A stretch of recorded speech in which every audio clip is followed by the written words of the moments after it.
रूपं देहि जयं देहि यशो देहि दिशो जाहि रूपं देहि जयं देहि यशो देहि दिशो जाहि ऐगिरिनन्दिनि नन्दितमेदिनि विश्वविनोदिनि नन्दनुते गिरिवरविन्द्यशिरोधिनि वासिनि विष्णुविनाशिनि जिष्णुनुते भगवति हेशितिकण्ठकुटुम्बिनि भूरि कुटुम्बिनि भूरि कृते जय जय हे महिषासुरमर्दिनि रम्यकपर्दिनि शैलसुते जय जय जय जय जय जय जय जय जय जय सुरभरभर्षिणि दुर्धरधर्षिणि दुर्मुखमर्षिणि हर्षरते त्रिभुवनपोषिणि शङ्करतोषिणि कल्मषमोषिणि घोषरते धनुजनिरोषिणि दितिसुतरोषिणि दुर्मदशोषिणि सिन्धुसुते जय जय हे महिषासुरमर्दिनि रम्यकपर्दिनि शैलसुते जय जय जय जय जय जय जय जय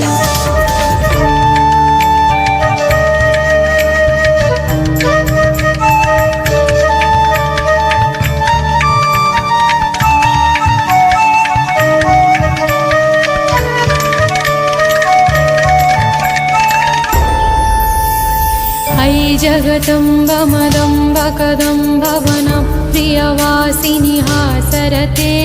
शिखरि शिरोमणि तुङ्ग हिमालय शृङ्गनिजालय मध्यगते मधु मधुरे मधु कैटवगञ्जिनि कैटववन्तिनि रासरते जय जय हे महिषासुरमर्दिनि हर घर में एक ही नारा गूंजेगा भारत का बच्चा बच्चा जय जय श्री राम बोलेगा भारत का बच्चा बच्चा जय जय श्री राम बोलेगा हर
ব্যক্তি প্রজন্মর বক্তব্য মন পর্যায়ে সমস্ত নমস্কার। जय मां दुर्गा की, जय मां दुर्गा की। कमिटी को बहुत बहुत धन्यवाद। आम आसबार के लेट कले तथापि प्रोग्राम बहुत सुरु चली।